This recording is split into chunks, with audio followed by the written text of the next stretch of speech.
أعوذ بالله من الشيطان الرجيم. بسم الله الرحمن الرحيم.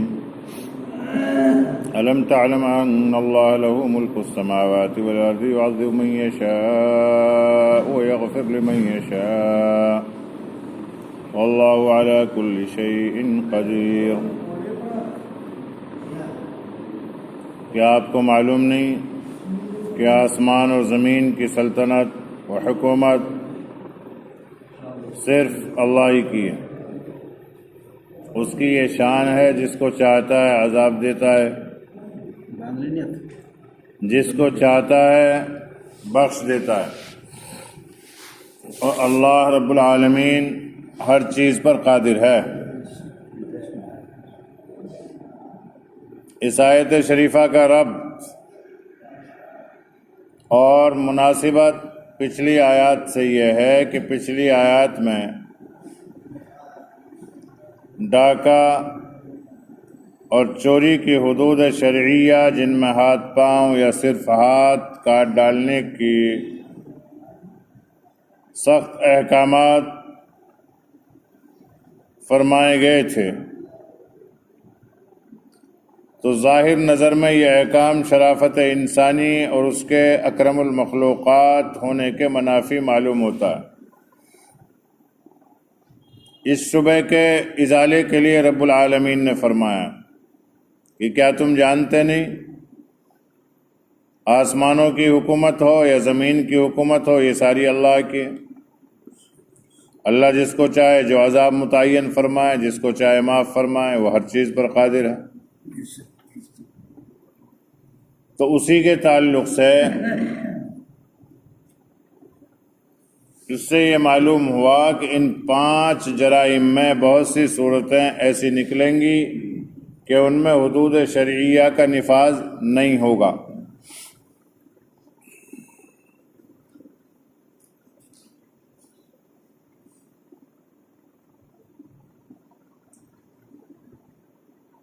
اور وہ 5 چیزیں کیا ہیں؟ 5 جرائم.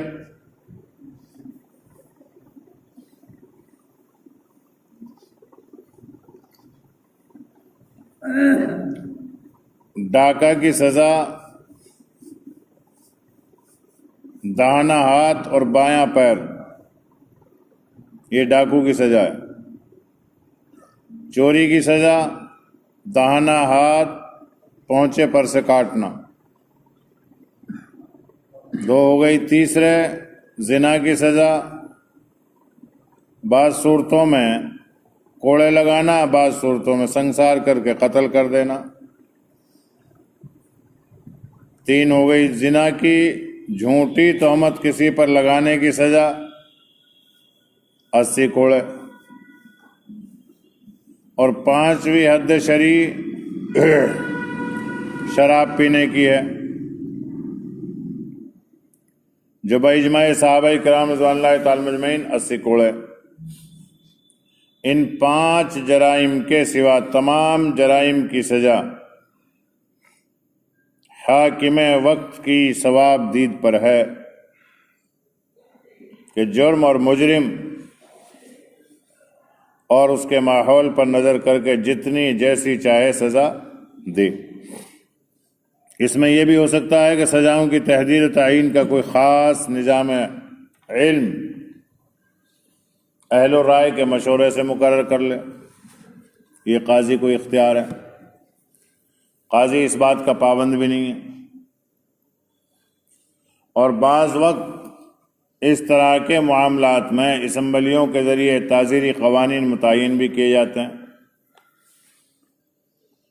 اور قاضی یا جج مقررہ حدود کے اندر سزا جاری بھی کرتے ہیں. البتہ ان 5 جرائم میں جن کی سزائیں قرآن یا اجماع سے متعین کر دی گئی ہیں، ان میں کسی فرد یا جماعت یا اسمبلی کو تغیر اور تبدل کا کوئی اختیار نہیں،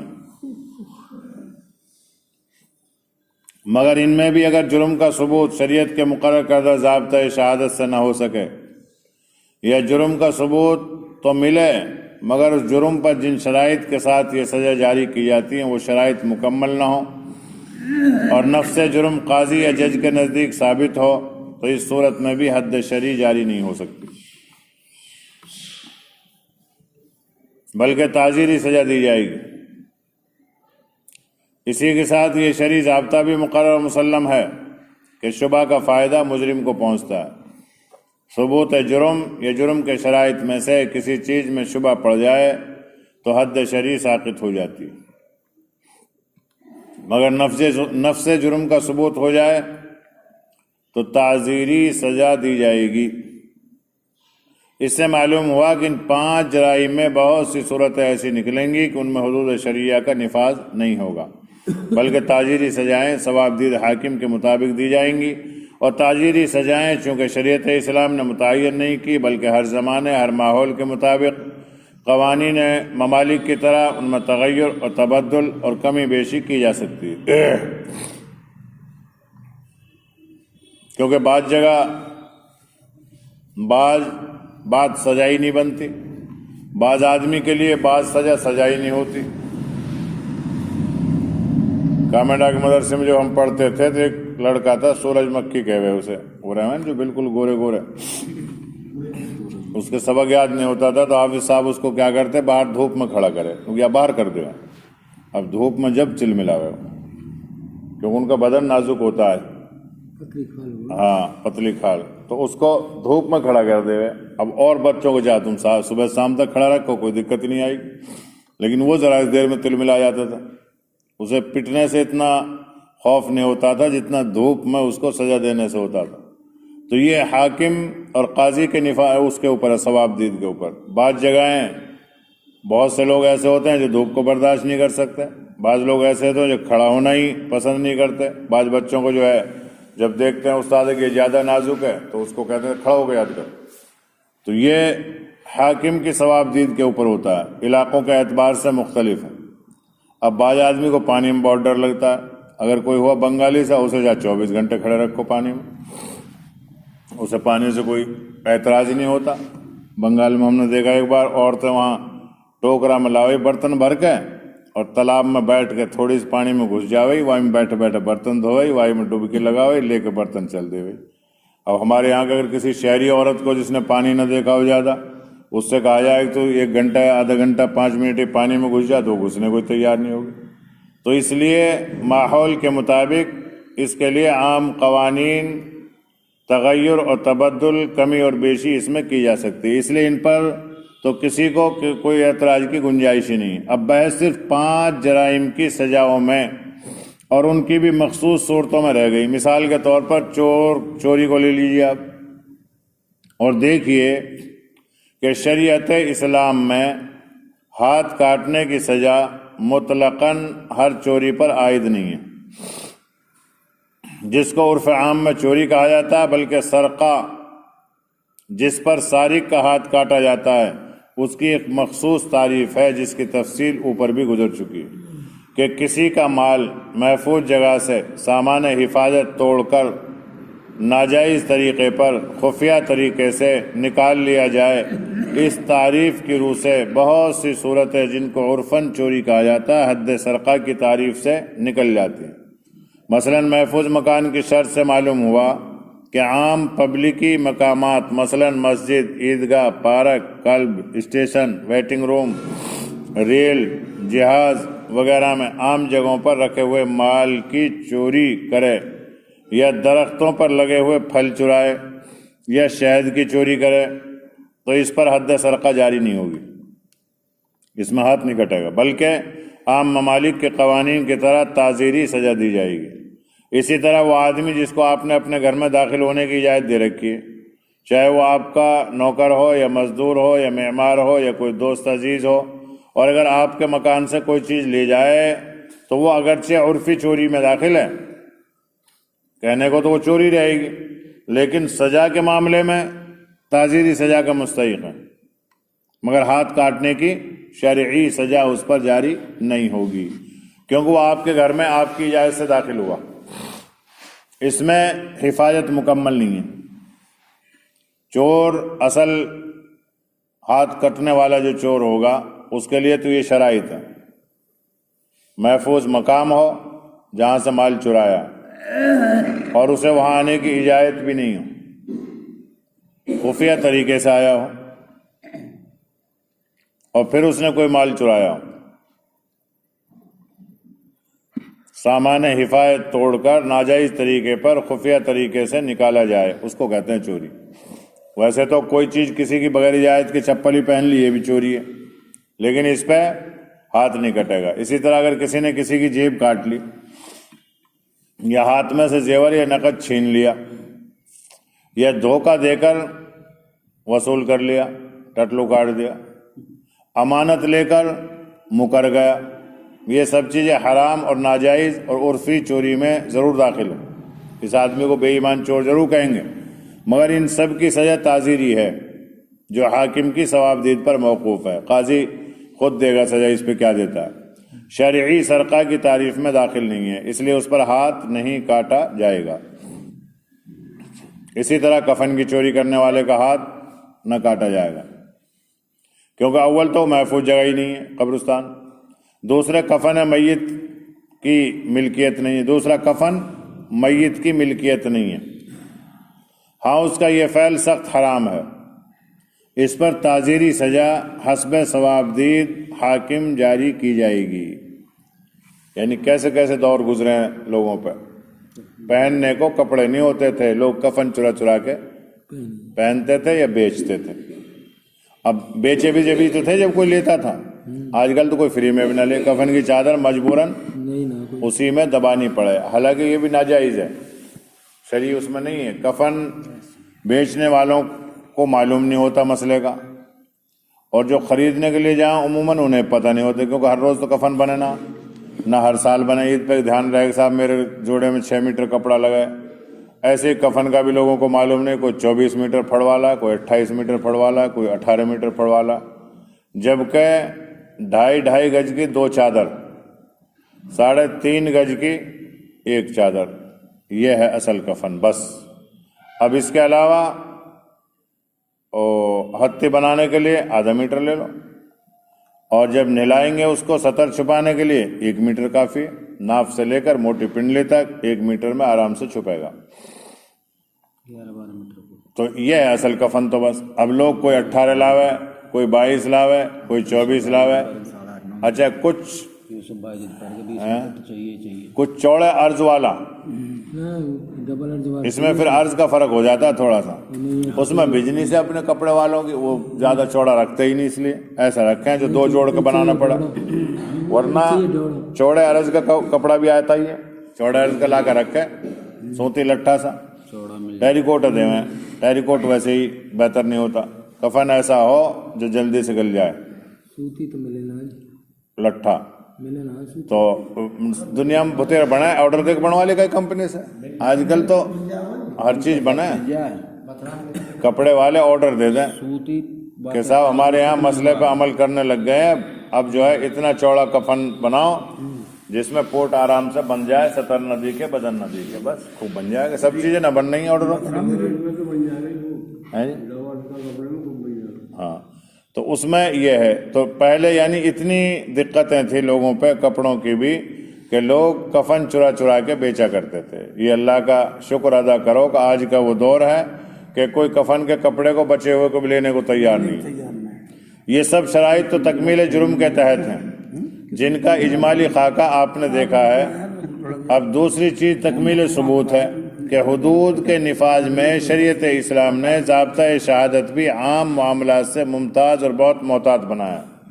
زنا کی سزا میں تو 2 گواہوں کے بجائے 4 گواہوں کو شرط قرار دے دیا، اور وہ بھی جبکہ وہ ایسے عینی گواہی دیں جس میں کوئی لفظ مشتبہ نہ رہے۔ چوری وغیرہ کے معاملے میں اگرچہ 2 ہی گواہ کافی ہیں، مگر ان 2 کے لیے عام شرائط شہادت کے علاوہ کچھ مزید شرطیں عائد کی گئی ہیں۔ مثلا دوسرے معاملات میں مواقع ضرورت میں قاضی کو یہ اختیار دیا گیا کہ کسی فاسق آدمی کے بارے میں اگر قاضی کو یہ اطمینان ہو جائے کہ عملی فاسق ہونے کے باوجود یہ جھوٹ نہیں بولتا تو قاضی اس کی گواہی کو قبول کر سکتا ہے، لیکن حدود میں قاضی کو اس کی گواہی قبول کرنے کا اختیار نہیں۔ عام معاملات میں 1 مرد 2 عورتوں کی گواہی پر فیصلہ کیا جا سکتا ہے۔ مگر حدود میں 2 مردوں کی گواہی ضروری ہے، یعنی چوری وغیرہ، اور عام معاملات میں شریعت اسلام نے مدت دراز گزر جانے کو کوئی عذر نہیں قرار دیا۔ واقعہ کی کتنی ہی عرصے کے بعد کوئی گواہی دے تو قبول کی جا سکتی ہے، لیکن حدود میں اگر فوری گواہی نہ دی بلکہ 1 مہینہ یا اس سے زائد دے کر گواہی دی تو وہ قابل قبول بھی نہیں ہے۔ حد سرقہ کے نفاذ کی شرائط کا اجمالی خاکہ جو اس وقت بیان کیا گیا ہے، یہ سب فقہ حنفی کے نہایت مستند کتاب بدائع الصنائع سے ماخوذ ہے۔ حاصل ان تمام شرائط کا یہ ہے کہ حد شرعی صرف اس صورت میں جاری ہوگی جبکہ شریعت مقدسہ کے مقرر کردہ ضابطے کے مطابق جرم بھی مکمل ہوا اور اس کا ثبوت بھی مکمل، اور مکمل بھی ایسا کہ اس کا کوئی پہلو مشتبہ نہ رہے۔ اس سے معلوم ہوا کہ شریعت اسلامیہ نے جہاں ان جرائم کی سزائیں بمقتضائے حکمت سخت مقرر کی ہیں، وہیں حدود شرعیہ کے نفاذ میں انتہائی احتیاط بھی ملحوظ رکھی ہے۔ حدود کا ضابطۂ شہادت بھی عام معاملات کے ضابطۂ شہادت سے مختلف اور انتہائی احتیاط پر مبنی ہے۔ اس میں ذرا سی کمی رہ جائے تو حد شرعی تعزیری سزا میں منتقل ہو جاتی ہے۔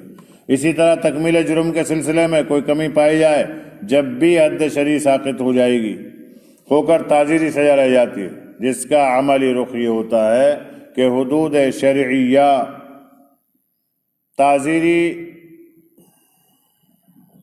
شرعیہ کے نفاذ کی نوبت ساز ناظر کبھی پیش آتی ہے۔ عام حالات میں حدود والے جرائم میں بھی تعزیری سزائیں جاری کی جاتی ہیں، لیکن جب کہیں تکمیل جرم تکمیل ثبوت کے ساتھ جمع ہو جائے، گو وہ 1% ہی ہو، تو سزا نہایت سخت عبرتناک دی جاتی ہے، جس کی ہیبت لوگوں کے دل اور دماغ پر مسلط ہو جاتا ہے اور اس جرم کے پاس جاتے ہوئے بھی بدن پر لرزہ پڑنے لگے، جو ہمیشہ کے لیے انسداد جرائم اور امن عامہ کا ذریعہ بنتی ہے، بخلاف مروجہ تعزیری قوانین کے کہ وہ جرائم پیشہ لوگوں کی نظر میں ایک کھیل ہے جس کو بڑی خوشی سے کھیلتے ہیں۔ جیل خانے میں بیٹھے ہوئے بھی آئندہ اس جرم کو خوبصورتی سے کرنے کے پروگرام بناتے رہتے ہیں۔ جن ممالک میں حدود شرعیہ نافذ کی جاتی ہے، ان کے حالات کا جائزہ لیا جائے تو حقیقت سامنے آ جائے گی کہ وہاں نہ آپ کو بہت سے لوگ ہاتھ کٹے ہوئے نظر آئیں گے، نہ سال ہر سال میں آپ کو کوئی سنساری کا واقعہ نظر پڑتا ہے، مگر ان شرعی سزاؤں کی دھاک دلوں پر ایسی ہے کہ وہاں چوری، ڈاکہ، بے حیائی کا نام نظر نہیں آتا۔ سعودی عربیہ کے حالات سے عام مسلمان براہ راست واقف ہیں، کیونکہ حج عمرہ کے سلسلے میں ہر طبقہ، ہر ملک کے لوگ وہاں حاضری دیتے ہیں۔ دن میں 5 مرتبہ ہر شخص یہ دیکھتا ہے کہ دکانیں کھلی ہوئی ہیں، لاکھوں کا سامان ان میں پڑا ہوا ہے۔ ان کا مالک بغیر دکان بند کیے ہوئے نماز کے وقت حرم شریف میں پہنچ جاتا ہے اور نہایت اطمینان کے ساتھ نماز ادا کرنے کے بعد آتا ہے۔ اس کو کبھی یہ وسوسہ بھی پیش نہیں آتا کہ اس کی دکان سے کوئی چیز غائب ہو جائے گی۔ پھر یہ ایک دن کی بات نہیں ہے، عمر یوں ہی گزرتی ہے۔ دنیا کے کسی متمدن مہذب ملک میں ایسا کر کے دیکھیے تو ایک دن میں سینکڑوں چوریاں، ڈاکے پڑ جائیں گے۔ تہذیب انسانی اور حقوق انسانی کے دعوے دار عجیب ہیں کہ جرائم پیشہ لوگوں پر تو رحم کھاتے ہیں مگر پورے عالم انسانیت پر رحم نہیں کھاتے، جن کی زندگی ان جرائم پیشہ لوگوں نے اجیرن بنا رکھی۔ کیونکہ یورپین لوگ حقوق انسانی کے تحفظ والے یوں کہتے ہیں، صاحب یہ تو انسان کے حقوق کے خلاف ہے کہ اس کا ہاتھ کاٹا جائے، انسان کے حقوق کے خلاف ہے اسے سنسار کیا جائے یا قتل کیا جائے۔ اب وہ یہ نہیں سوچتے کہ ان چوروں پر، ڈکیتوں پر، زنا کاروں پر تو یہ ترس کھا رہے ہیں کہ صاحب ان کے ساتھ یہ نہ کیا جائے۔ ان پہ ترس نہیں کھا رہے جو اپنی محنت کی کمائی کو جمع کرتے ہیں، یہ ان سے ڈاکہ ڈال کر چوری کر کے لے آتے ہیں۔ یہ ان پہ ترس نہیں کھا رہے کہ جن کی ماں بہنوں کی عزتیں یہ لوگ تار تار کرتے ہیں، جبکہ پوری انسانیت پر ترس کھانا چاہیے۔ شریعت اسلام نے ترس کھایا اس پر، اس کی پھر یہاں مثال بھی دی حضرت نے کہ سعودی عرب میں دیکھ لو، اور وہاں ہم نے دیکھا بھی ہے۔ بعض وقت ایسا ہوتا ہے کہ نماز پڑھ کے آپ مارکیٹ میں پہنچ گئے، دکاندار نماز پڑھ کے کھانا وانا کھانے اپنے اور کام سے چلے گئے، سونے کے زیورات کی دکان صرف کتنا تالا ہوتا ہے ان پہ؟ جو گیٹ کے پاس کاؤنٹر ہوتا ہے اس پہ ایک کپڑا پھیلا دیتے ہیں، بس رومال، ساپی تو نہیں، وہاں رومالے ہوتے ہیں زیادہ، اس رومال کو